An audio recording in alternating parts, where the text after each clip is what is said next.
Hello my dear students, welcome to my YouTube channel. আজকে class 11 এর রেলেম বইয়ের first যে চ্যাপ্টারটি রয়েছে অ্যান অ্যাস্ট্রোলজার্স ডে, সেটি নিয়ে সম্পূর্ণরূপে আলোচনা করছি। অ্যান অ্যাস্ট্রোলজার্স ডে, এটার মানেটা আগে আমরা জেনে নিই। অ্যাস্ট্রোলজার শব্দের অর্থ হলো জ্যোতিষী, যারা হাত দেখে তাদেরকে বলা হয়ে থাকে জ্যোতিষী। অ্যান অ্যাস্ট্রোলজার্স ডে শব্দের অর্থ হলো একটি জ্যোতিষীর দিক। অ্যান অ্যাস্ট্রোলজার্স ডে কে লিখেছেন? আর কে নারায়ণ। আর কে নারায়ণের সম্পূর্ণ নামটা আগে জেনে নিই। আর কে নারায়ণের সম্পূর্ণ নাম একটু বিশাল বড়, তোমরা খাতাতে নোট করে রাখতে পারো, এমসিকিউ এর জন্য কাজে লাগবে। আর কে নারায়ণের সম্পূর্ণ নাম হচ্ছে রাসিপুরম কৃষ্ণস্বামী আয়ার নারায়ণ স্বামী। তিনি একজন ইন্ডিয়ান রাইটার। জন্মেছিলেন কত সালে? 1906 সালের 10ই অক্টোবর মাদ্রাস শহরে, যেটার বর্তমান নাম চেন্নাই। চেন্নাইয়ের আগের নাম ছিল মাদ্রাস, এবং মারা যান মাত্র 94 বছর বয়সে 2001 সালের 13ই মে। তার এই জীবদ্দশাতে তিনি প্রচুর শর্ট স্টোরি রচনা করেছেন, তার মধ্যে অন্যতম short story an astrologers day, যেটা আমাদের ক্লাস 11 এর সিলেবাসে রয়েছে। অ্যান অ্যাস্ট্রোলজার্স ডে কোথা থেকে নেওয়া হয়েছে? নেওয়া হয়েছে মালগুড়ি ডেজ নামক একটি গ্রন্থ থেকে। মালগুড়ি ডেজ বলতে এখানে কি বোঝাচ্ছে?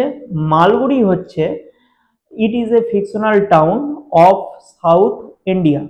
তাহলে দক্ষিণ ভারতের এটা একটা কাল্পনিক শহর মালগুড়ি, যেটা তোমরা গুগলে যদি লোকেশনে সার্চ করো, ম্যাপে যদি সার্চ করো, অরিজিনালি কিন্তু পাবে না, সম্পূর্ণরূপে কাল্পনিক শহর এটা।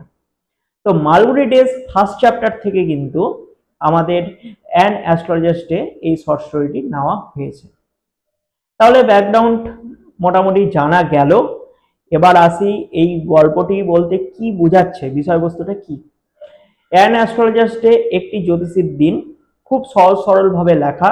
গোটা শর্ট স্টোরিটি যদি আমরা পড়ি তবে ধারণা নিতে পারি যে কিভাবে সৎ পথে একটা মানুষকে চলা উচিত, কারো সাথে প্রতারণা করা উচিত নয়। জীবনে এগিয়ে চলার নামই হচ্ছে সৎভাবে জীবনযাপন করা। এই শিক্ষাটা কিন্তু আমরা অ্যান অ্যাস্ট্রোলজার্স ডে শর্ট স্টোরিটা থেকে পাবো। তো চলো এবার মূল আলোচনাতে আসা যাক। তো আমাদের আলোচ্য গল্পটি এইভাবে শুরু হচ্ছে। পাংচুয়ালি অ্যাট মিড ডে, একদম দুপুর বেলা, হি ওপেন্ড হিজ ব্যাগ। এখানে হি বলতে অ্যাস্ট্রোলজারকে বলছে। তো অ্যাস্ট্রোলজার জ্যোতিষী তার ব্যাগটি খুলেছিলেন। And spread out, spread out মানে ছড়িয়ে দেওয়া, এর সিনোনিম ফর্ম হতে পারে ব্রোকেন আউট। ছড়িয়ে দিয়েছিলেন হিজ প্রফেশনাল ইকুইপমেন্ট, তার প্রয়োজনীয় সরঞ্জামগুলো। ইকুইপমেন্ট মানে হচ্ছে সরঞ্জাম। তো তার মধ্যে কি কি সরঞ্জাম ছিল, তার কাছে কি কি সরঞ্জাম ছিল আমরা পরের অংশতে জানতে পারবো। বলছে হুইচ কনজিস্টেড, যার মধ্যে ছিল মানে ব্যাগটির মধ্যে ছিল, অফ এ ডজন কাউরি সেলস। কাউরি সেলস মানে হচ্ছে কড়ি বোঝায়। কড়ি দেখবে সাদা রঙের ছোট ছোট টাইপের হয়, লক্ষ্মী পুজো বা অন্যান্য পুজোতে কিন্তু ইউজ করা হয়ে থাকে। তো কাউরি সেলস কতখানি ছিল? ডজন, এক ডজন ছিল। এই স্কোয়ার পিস অফ ক্লথ, এবং একটা চারকোনা কাপড় ছিল। With obscure my স্টিকচার্স on it, এবং যেটার মধ্যে ছিল কি ছিল? একটা হস্তরেখা বিচার করার যে নকশাগুলো হয়, বা কোষ্ঠী বিচারের যে নকশাগুলো, সেই নকশাগুলো সেই কাপড়ের মধ্যে কিন্তু ছিল। এক বিশেষ ধরনের ডিজাইন বলতে পারো তোমরা। আর কি ছিল?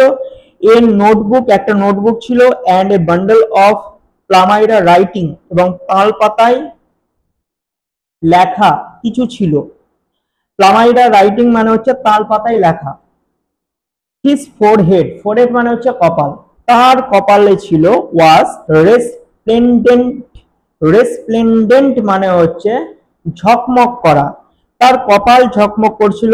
উইথ স্যাক্রেড অ্যাজ, পবিত্র ছায়ে বা বিভূতি বলতে পারো। অ্যান্ড ভার্মিলিয়ন, ভার্মিলিয়ন মানে হচ্ছে সিঁদুর।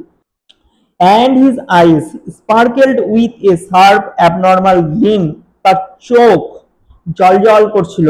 তাহলে এখান থেকে প্রশ্ন আসতে পারে যে অ্যাস্ট্রোলজারের চোখ কি করছিল? গ্লিম মানে দীপ্তি, জল করছিল। Which was really an outcome of A continual searching look for customers. তার এই যে বেশভূষা, সেই বেশভূষাটা আকর্ষণ করছিল, কাদের আকর্ষণ করছিল? কাস্টমারদের আকর্ষণ করছিল। But which his simple clients took to be a prophetic light and felt comforted. কিন্তু সাধারণ যে সমস্ত ক্লায়েন্টরা ছিল তারা কি করছে? প্রফেটিক লাইট মানে হচ্ছে ভবিষ্যৎ বাণীময় দীপ্তি। তার যে চেহারার যে অ্যাট্রাকশন, তার যে চেহারার যে আকর্ষণীয় ক্ষমতা, সেটার দ্বারা তারা কি হচ্ছে? অনুপ্রাণিত হচ্ছে। ফেল্ট কমফোর্টেড মানে খুব ভালো মনে করছে যে বাহ, এত সুন্দর একটা সেজেগুজে জ্যোতিষী বসে রয়েছে, না জানি কত কিছুই না জানে। হ্যাঁ, এরকম একটা ভাব তাদের মধ্যে এসছে। The power of his eyes was considerably মানে হচ্ছে যথেষ্ট। তাহলে তার চোখ দুটোর যথেষ্ট কি ছিল? এনহেন্সড মানে হচ্ছে বৃদ্ধি করা। বাই দেয়ার পজিশন, তাদের যে চলন ক্ষমতাটা, অর্থাৎ ক্লায়েন্টরা কি করছে? ক্লায়েন্টরা তার চারপাশে মানে অ্যাস্ট্রোলজারের চারপাশে ঘোরাঘুরি করছে। তো এটাই বলছে যে দেয়ার পজিশন। হ্যাঁ, দেয়ার পজিশন মানে ক্লায়েন্টের যে ঘোরাফেরার আনাগোনার যে ব্যাপারটা, সেটা কি কারণে হচ্ছে? অ্যাস্ট্রোলজারের দেহের বা চোখের যে দীপ্তি, সেটার দ্বারা অনুপ্রাণিত হয়ে, আকর্ষিত হয়ে। Placed as they were between the painted forehead, তো তাদের আনাগোনাটা কিভাবে বৃদ্ধি পাচ্ছে? যে পেইন্টেড ফোরহেড, অ্যাস্ট্রোলজারের কপাল যে রঞ্জিত যে ছিল সেটার মাধ্যমে, অ্যান্ড দ্য ডার্ক হুইস্কার্স, তাহলে হুইস্কার্স মানে হচ্ছে মোচ, অ্যাস্ট্রোলজারের মোচটা ছিল হচ্ছে ঘন কালো। হুইচ স্টিম ডাউন মানে হচ্ছে কি? নেমে যাওয়া বোঝায়। স্টিম ডাউন হিজ চিক্স মানে গাল বেয়ে, অর্থাৎ তার যে গোপগুলো, তার গোপগুলো এই গাল বেয়ে নিচে নেমে গেছে। ঠিক আছে, এখান থেকেও কিন্তু তোমাদের এমসিকিউ প্রশ্ন দিবে, সাবধান। হুইস্কারের কালার কি ছিল? ডার্ক। হুইস্কার কোথায় নেমে গেছিল? চিক্স মানে গাল, এরকম। স্টিম ডাউন মানে নেমে যাওয়া। ঠিক আছে, even a half wits eyes would sparkle in such a sitting, তো তার যে নির্বোধ দৃষ্টিটা, সেটা সবাইকে আকর্ষণীয় করে তুলছিল।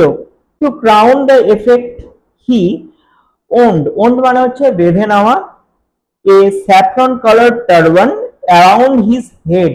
এই লাইন থেকেও তোমাদের প্রশ্ন আসবে। তাহলে কি দাঁড়ালো? তার মাথার মধ্যে তিনি বেঁধে নিয়েছিলেন কি কালারের টারবান মানে হচ্ছে পাগড়ি, স্যাফরন কালার মানে গেরুয়া কালারের পাগড়ি বেঁধে নিয়েছিলেন। This colour scheme never failed, তো এই যে বর্ণবিন্যাস, মানে বর্ণবিন্যাস বলতে স্যাফরন কালারের যে টারবান, অর্থাৎ তার যে বেশভূষার যে চাকচিক্যটা, সেটা কি হচ্ছে না? কোনো সময় কিন্তু নষ্ট হয়ে যাচ্ছে না, বিবর্ণ হয়ে যাচ্ছে না, ফ্যাকাশে হয়ে যাচ্ছে না। People were attracted to him as bees are attracted to cosmos or dahlia stalks. ভালো মতন বুঝবে, এখানে দুটো ফুলের নাম আমরা পেলাম, একটা কসমস ফ্লাওয়ার আর একটা dahlia flower.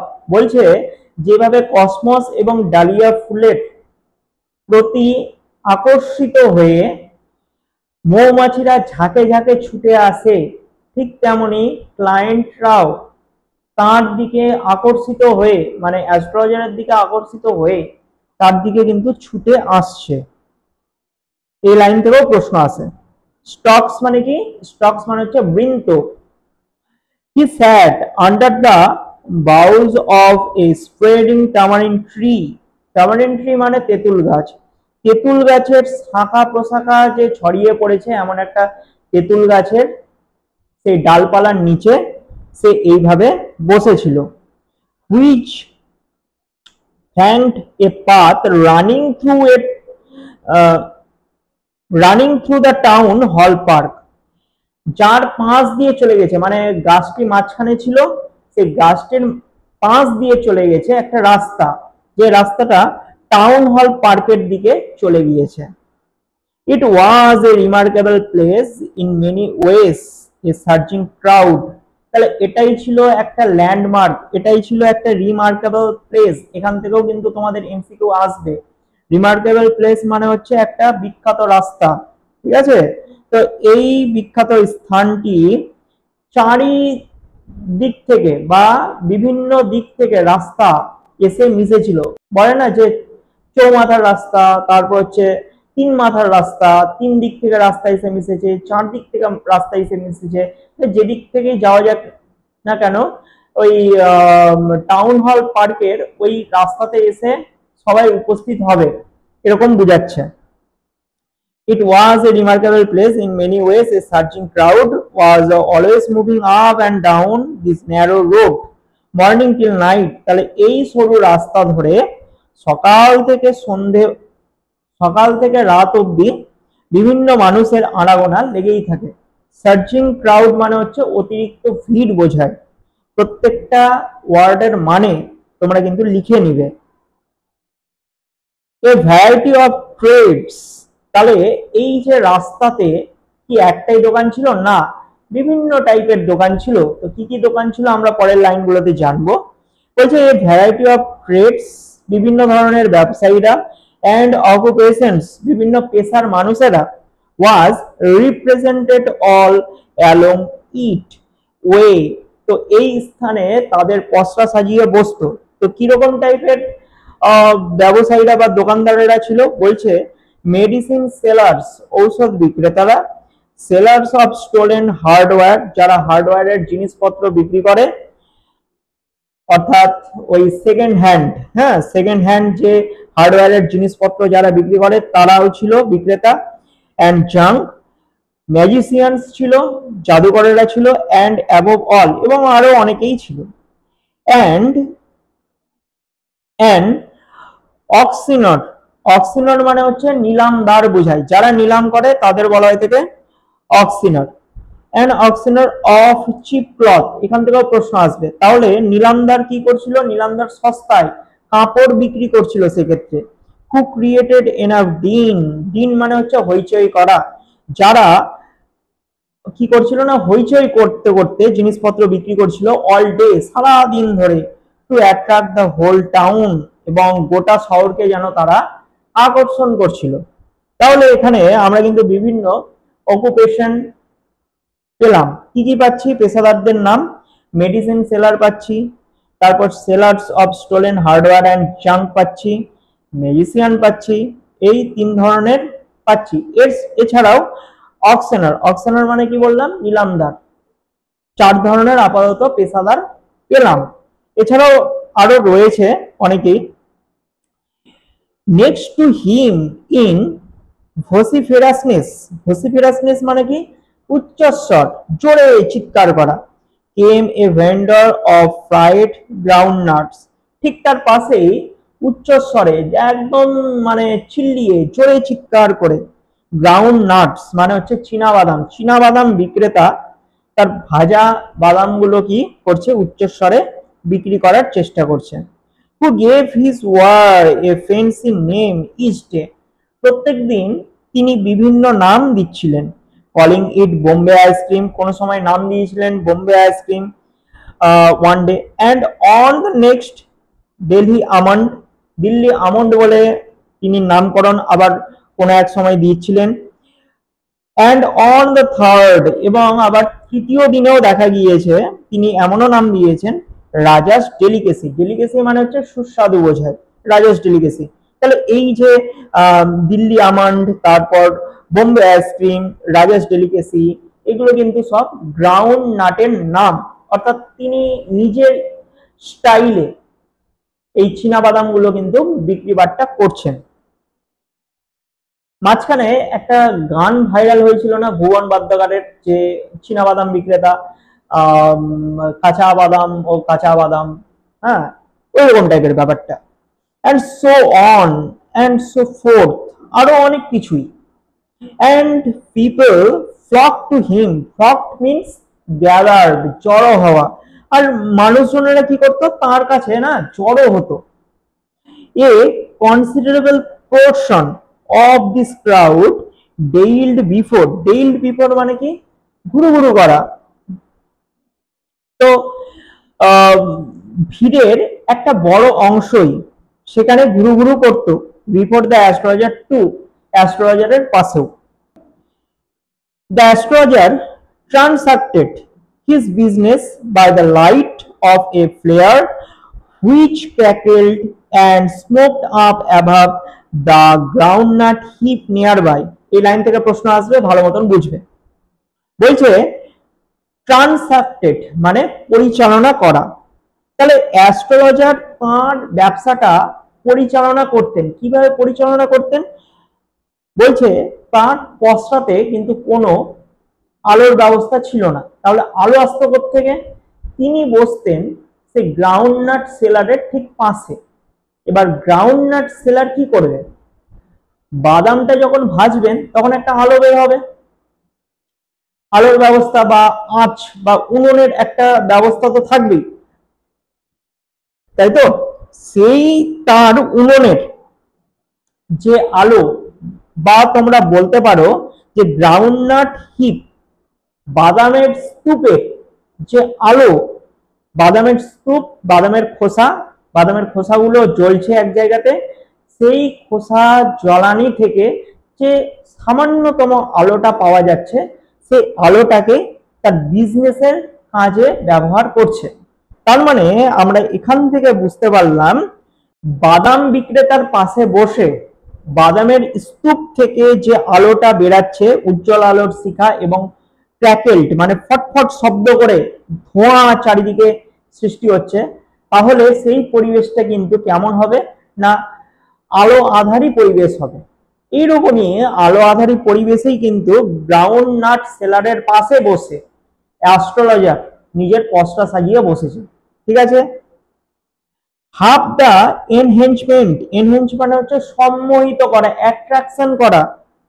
half the enhancement of the place was due to the fact that it did not have the benefit of municipal lighting। তো এই স্থানটি এইভাবেই সম্মোহিত হতো, মানে আলো আধারী খেলাতে এই স্থানটি এইভাবেই সবাইকে সম্মোহিত করত। সেখানে মিউনিসিপাল লাইটিং এর কিন্তু কোনো ব্যবস্থা ছিল না। পৌরসভা থেকে যে লাইটের ব্যবস্থাগুলো যে হয় সেই ব্যবস্থাটা কিন্তু সেখানে ছিল না। এখান থেকে কিন্তু এমসিকিউ আসবে, সাবধান। The place was lit up by shop lights. তাহলে সেই স্থানটি কিভাবে আলোকিত হতো? সেই স্থানটি আলোকিত হতো কিভাবে? না সব লাইটের মাধ্যমে, আশেপাশে যে দোকানগুলো ছিল সেই দোকানের আলোগুলো থেকে। One or two had hissing gas lights. এক অথবা দুটি গ্যাস লাইট, যে গ্যাস লাইট গুলো কিরকম ছিল? হিসিং হচ্ছে এখানে গ্যাস লাইটের সাউন্ড, মানে হিসিং গ্যাস লাইট বলতে সেই যে বিড়ি সিগারেট বা অন্য কিছু জ্বালানোর জন্য যে গ্যাস লাইট গুলো যে ইউজ করা হয়, হিসিস আওয়াজগুলো যে হয়, সেই ধরনের গ্যাস লাইট, ছোট গ্যাস লাইট গুলোকে এক্ষেত্রে বলছে। Some had a naked flares stuck on poles। আচ্ছা, নেকেড ফ্লেয়ার্স মানে হচ্ছে কি বলছে? ঢাকা মশাল। মশাল তো আমরা সকলেই বুঝি, বিভিন্ন সিনেমা হোক, সিরিয়াল হোক বা কার্টুনে হোক আমরা দেখেছি। পুরোনো আমলে কি হয়? পুরোনো আমলে যখন লাইটের ব্যবস্থা ছিল না তখন কিন্তু একটা মোটা লাঠি নিত, সেই মোটা লাঠির মাথাতে আগুন ধরিয়ে নিত, ওটাকে বলছে হচ্ছে মশাল। ঠিক আছে, তো আশা করি বোঝা গেল। তো সেখানে কি ছিল না, সেখানকার পোলগুলোতে ছিল কি? মশাল ছিল। Some were lit up by old cycle lamps. এবং সেখানে আলোকিত হতো, কিভাবে আলোকিত হতো? কিছু পুরনো সাইকেলের যে ল্যাম্পগুলো ছিল, বাতিগুলো যে ছিল, সেই বাতি আলোতে। আগেকার দিনের সাইকেলগুলোতে কি করা হতো? ল্যাম্প লাগানো থাকতো, একটা বাতি লাগানো থাকতো। রাত্রের দিকে যখন প্যাডেল করা হতো কিনা সাইকেলে, তখনই সে প্যাডেলের আঘাতে ঘষা লেগে ব্যাটারিটার মাধ্যমে আলো জ্বলে উঠতো সেই সাইকেলগুলোতে। তো এইগুলো পুরোনো আমলের সাইকেলগুলোতে দেখা যেত, সামনের দিকেই থাকতো লাইট সিস্টেম। এখনকার সাইকেলগুলোতে সেই লাইটের সিস্টেমটা উঠে গিয়েছে। and on or two like the astrologers managed without lights of their own, তাহলে নিজস্ব কোনো আলো ছাড়াই অ্যাস্ট্রোলজার কি করতো, এইভাবে আশপাশ থেকে আলোটা জোগাড় করে নিত, আলোর ব্যবস্থা ঠিক এইভাবে করে নিত। ইট ওয়াজ এ বিওয়াইল্ডারিং মানে বিভ্রান্তি করা। It was a bewildering crisscross of light rays and moving shadows, আর এদিক ওদিক থেকে আলো এসে কোনো এক জায়গাতে এসে পড়তো। Chris cross of light race বলতে বোঝায় এদিক ওদিক থেকে আলো আসা। অ্যান্ড মুভিং শ্যাডোস, এবং সেই স্থানটা আলো আধারিতে ভরে থাকতো। This suited the astrologer very well, এবং এটাই তো অ্যাস্ট্রোলজার একজন জ্যোতিষীর পক্ষে অত্যন্ত উপযুক্ত। দেখবে যারা ম্যাজিশিয়ান, যারা জাদুকর বা যারা হচ্ছে জ্যোতিষী বিভিন্ন হচ্ছে বা বিভিন্ন ভণ্ড সন্ন্যাসী যারা, তারা কিন্তু খুব বেশি আলোতে বসে থাকতে পছন্দ করে না, কারণ সে তো মানুষজনকে ঠকাতে এসছে। তাই ঠকানোর জন্য বিভিন্ন যে উপায়গুলো তিনি যে অবলম্বন করবেন তার জন্য জোরালো আলো হলে কিন্তু চলে না। তারা কি চায়, তারা হচ্ছে আলো আধারী জায়গা চায়, যাতে ট্রিক্স গুলো না মানুষের চোখে অজানাই থেকে যায়, এটাই তারা চায়। ঠিক আছে, এই কারণেই তারা কি উজ্জ্বল আলোর পরিবর্তে তারা আলো আধারী জায়গাগুলোতে কিন্তু ব্যবহার করে বেশিরভাগ। খেয়াল করবে, for the simple reason that he had not in the least intended to be an astrologer when he began life, তবে তিনি কিন্তু সহজে এই জ্যোতিষীর জীবনটা প্রথম দিকে শুরু করতে চাননি। তাহলে কেন হঠাৎ জ্যোতিষী তিনি হলেন আমরা জানবো, পরের লাইনগুলোতে জানবো। And he knew no more of what was going to happen to others, তাই তিনি জানতেনও না যে অন্যান্য জনের সাথে পরবর্তীকালে কি ঘটনা ঘটবে না ঘটবে ইত্যাদি। কারণ জ্যোতিষী, ভণ্ড জ্যোতিষী, এক্ষেত্রে তিনি তার জ্যোতিষ সম্পর্কে কোনো ধ্যান ধারণাই নেই, তাই লোককে ঠকানোর জন্য বিশেষ কৌশল অবলম্বন করার মাধ্যমে তিনি কি করছেন, জ্যোতিষীর জীবনটা চালনা করছেন এক্ষেত্রে। Then he knew what was going to happen to himself next minute, এবং পরবর্তী সময়গুলোতে তার নিজের জীবনেও কি ঘটবে না ঘটবে এটাও তিনি জানতেন না। তাহলে তিনি নিজের ভাগ্য দেখতে পাচ্ছেন না, তিনি নিজের ভাগ্য সম্পর্কে সচেতন নন, তাহলে অপরের ভাগ্য কি দেখবেন, তাই না? তাহলে কি কেমন হলো এই ব্যাপারটা, জ্যোতিষীর ব্যাপারটা। He was as much a stranger to the stars as were his innocent customers. গ্রহ নক্ষত্রের অবস্থান সম্পর্কে একদম অপরিচিত ছিল, তাই না? যে জ্যোতিষীদের কাছে গেলে এই তোমার মঙ্গলে কিন্তু দশা চলছে, শনির দশা চলছে ইত্যাদি, তাহলে কি হলো, এগুলো গ্রহের দশা, মানে গ্রহের যে পরিচয়। একটা মানুষের যে ভাগ্য, জ্যোতিষ নিয়ম অনুযায়ী কি হয়, একটা মানুষের ভাগ্য নির্ধারিত হয় নাকি গ্রহের যে বিভিন্ন কর্মকাণ্ড বা ফলাফল সেইগুলোর মাধ্যমে। এটা হচ্ছে যারা জ্যোতিষে বিশ্বাস করে তারা এই জিনিসটা ভালো বিশ্বাস করবে, তবে আমি ব্যক্তিগতভাবে কিন্তু জ্যোতিষে বিশ্বাসী নই।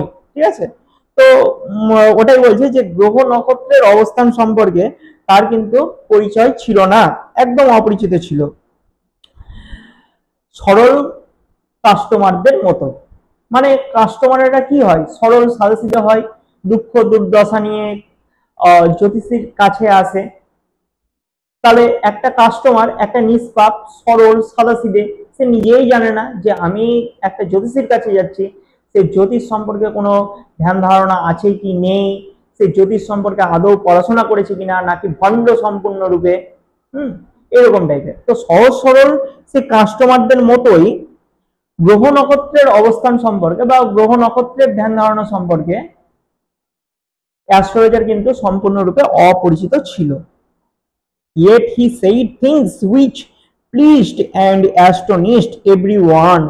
তবে সে এমন আভাব করত যেন প্লিজড অর্থাৎ খুশি করতে পারতো বা খুশি করে তুলতে পারতো কাস্টমারদের। কিভাবে খুশি করতো?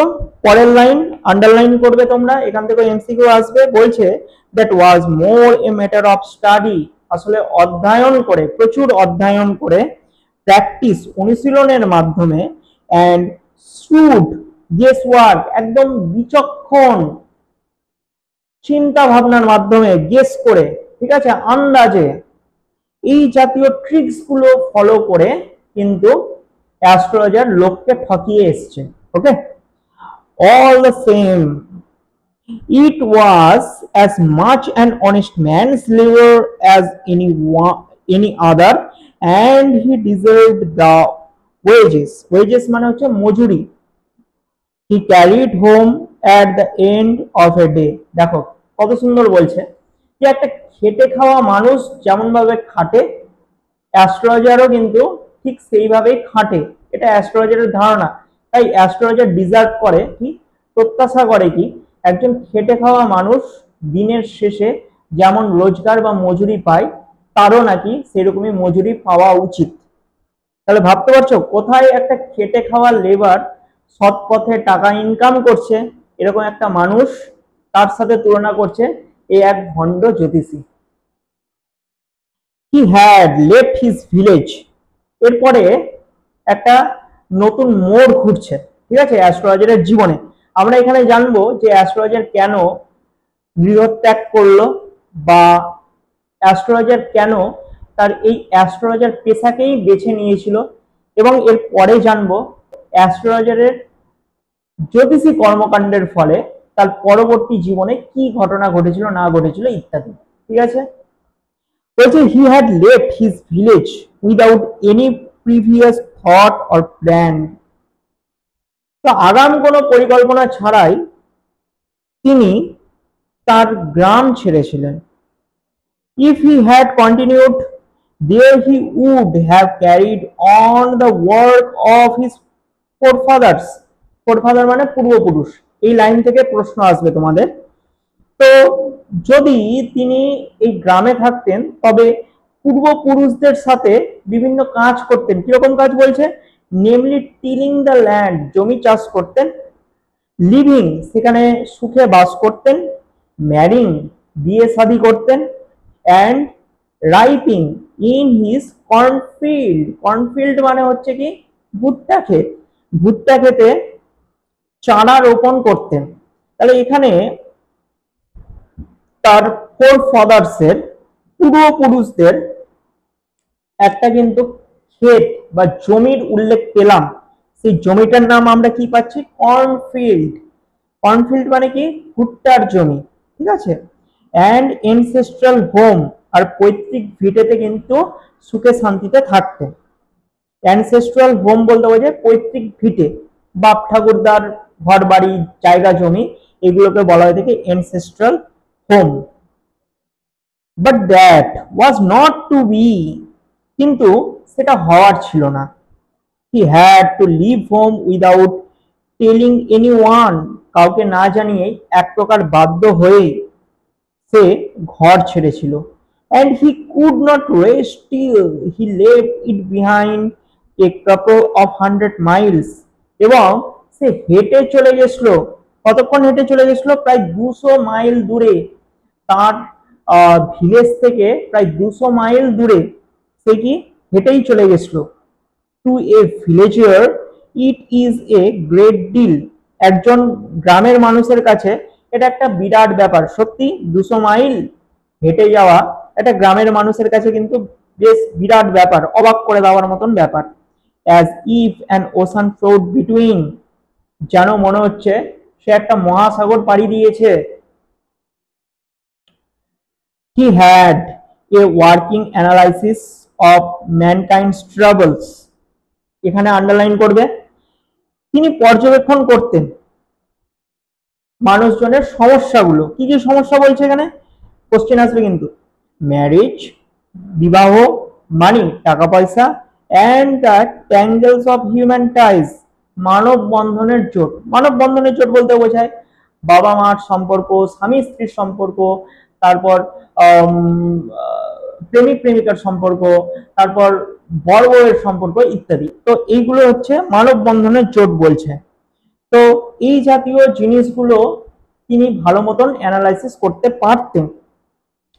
তো যে কোনো মানুষ কিন্তু সমস্যা, সেটা মানি সমস্যা হতে পারে, ম্যারেজ সমস্যা হতে পারে, তারপর হচ্ছে সাংসারিক কলহ, হ্যাঁ, এই যে হিউম্যান টাইজ, এই জাতীয় সমস্যাগুলো নিয়েই কিন্তু সবাই কি করে না, অ্যাস্ট্রোলজারের কাছে কিন্তু ছুটে যায়। Okay, long practice had sharpened his perception. তো এই জিনিসগুলো তিনি অবস্ট্যাকল করতেন। কিভাবে অবস্ট্যাকল করতেন? প্র্যাকটিসের মাধ্যমে এবং বোধ শক্তির মাধ্যমে। উইদিন 5 minutes হি আন্ডারস্টুড। তিনি 5 মিনিট ধরে সমস্ত এই সমস্যাগুলো শুনতেন। হোয়াট ওয়াজ রং, মানে কি ভুল হচ্ছে না হচ্ছে ইত্যাদি। অর্থাৎ কোন একটা কাস্টমার আসলো, কাস্টমার এসে নিজের সমস্যাগুলো বক বক করতে শুরু করে দিল, 5 মিনিট ধরেই সেই সমস্যা গুলো হচ্ছে ওই অ্যাস্ট্রোলজার শুনলো। হ্যাঁ, অ্যাস্ট্রোলজার ফার্স্টে শোনে। এক্ষেত্রে হি চার্জ 3 pice পার কোশ্চেন, প্রত্যেক প্রশ্নের জন্য 3 pice। পাইস মানে হচ্ছে এখানে পয়সা, পুরোনো দিনের এটা একটা হিসাব। তো 3 পয়সা দাবি করতেন প্রত্যেক প্রশ্নের উত্তর দেওয়ার জন্য। and never opened his mouth till the other had spoken for at least 10 minutes। এবং 10 মিনিট ধরে যতক্ষণ না পর্যন্ত একটা কাস্টমার বকবক তার কাছে করে যাচ্ছে ততক্ষণ কিন্তু সে কোনো মুখই খুলতেন না।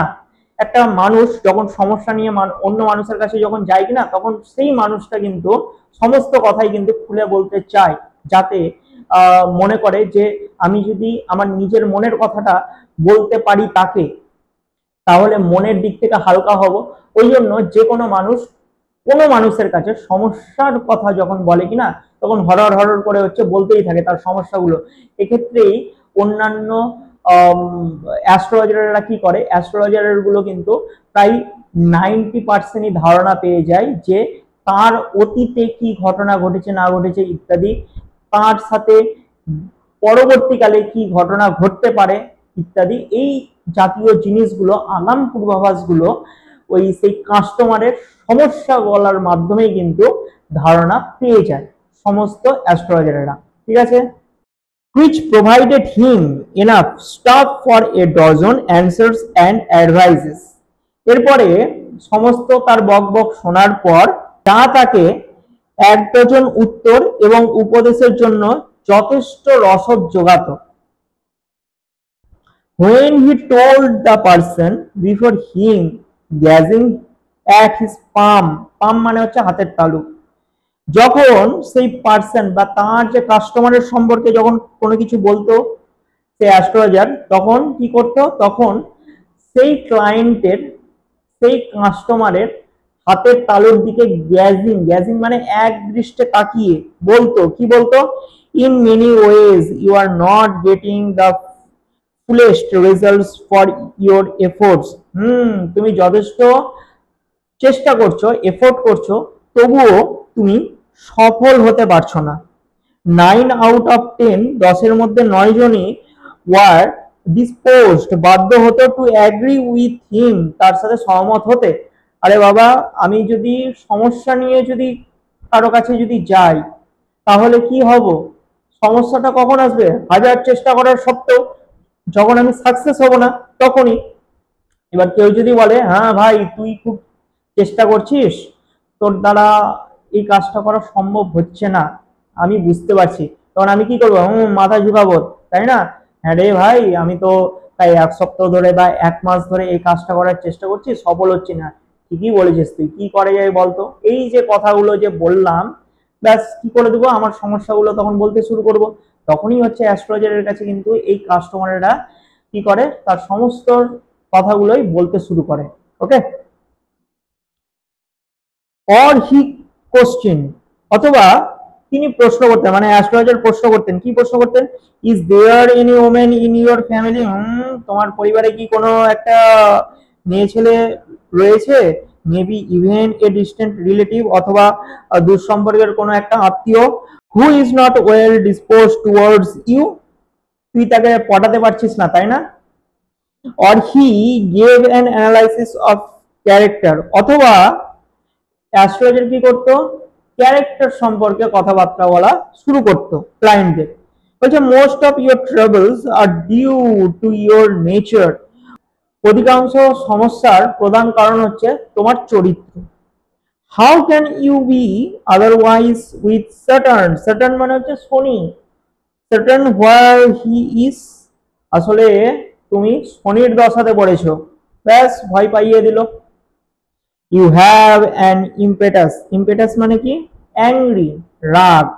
You have an impetus nature, তোমার, তুমি কিন্তু চরিত্রের দিক থেকে বেশ রাগী, ক্রুদ্ধ স্বভাবের। অ্যান্ড এ রাফ এক্সটেরিয়র, আর বাইরেটা অত্যন্ত রুক্ষ। This is endeared him to their hearts immediately, তবে হ্যাঁ, এটা তাদের কাছে প্রিয় পাত্র হয়ে ওঠে, মানে বলতে চাইছে যে তুমিও সবার কাছে প্রিয় পাত্র হয়ে উঠতে পারো যদি তুমি স্বভাব চরিত্রের দিক থেকে নিজেকে পরিবর্তন করতে পারো। For even the mildest of us loves to think that he has a forbidding exterior, আসলে সবাই ভাবতে ভালোবাসে যে আমার বাইরেটা কি হোক, বাইরেটা হচ্ছে ওই সেই রুক্ষ হোক, হ্যাঁ, কোমল স্বভাবের হোক, দেখে বোঝা যায় না যে আমার ভিতরে রাগ টাগ রয়েছে ইত্যাদি। তো এরকম হচ্ছে, কিন্তু সবাই চায়, ঠিক আছে, সবাই চায় যে আমাকে সবাই ভালোবাসুক, কিন্তু ব্যবহারের দিক থেকে সবার সাথে কি করব, হাবভাব এমন করব যেন হচ্ছে কতই না আমি গম্ভীর, এরকম টাইপের। ওকে, তো এটা হচ্ছে ব্যাপারটা, সবাই চায়, এই কথাগুলোই অ্যাস্ট্রোলজার বুঝাতো সেই ক্লায়েন্টস গুলোকে। The nuts vendor blew out his flare and rose to go home, তো পাশের যে নাট ভেন্ডার মানে বাদাম বিক্রেতা ছিল, সেই বাদাম বিক্রেতা ব্লিউ আউট মানে হচ্ছে ফু দেওয়া, ফু দিত। কোথায় ফু দিত, হিজ ফ্লেয়ার, তার শিখাতে ফু দিত, আর বাড়ি যাওয়ার জন্য উঠে দাঁড়াতো। This was a signal for the astrologer to bundle up too, এবং এটাই ছিল সিগন্যাল, এটাই ছিল সংকেত যে অ্যাস্ট্রোলজারকেও তার যে বান্ডেল গুলো, তার যে বোঝাগুলো, সেগুলো হচ্ছে গোটানোর একটা সংকেত দিত।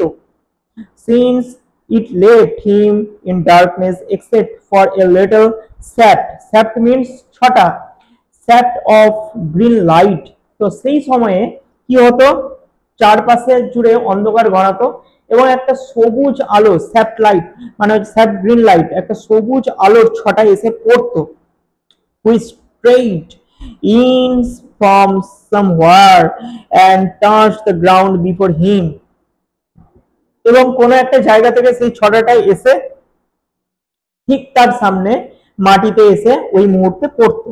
He picked up his cowrie shells, astrologer কি করলো, তার পরিগুলো গোটাতে শুরু করলো, অ্যান্ড প্যারাফার্নেলিয়া, প্যারাফার্নেলিয়া মানে হচ্ছে সরঞ্জাম, সিনোনিম ফর্ম হতে পারে ইকুইপমেন্ট, ঠিক আছে, এবং তার সরঞ্জামগুলো গোটাতো।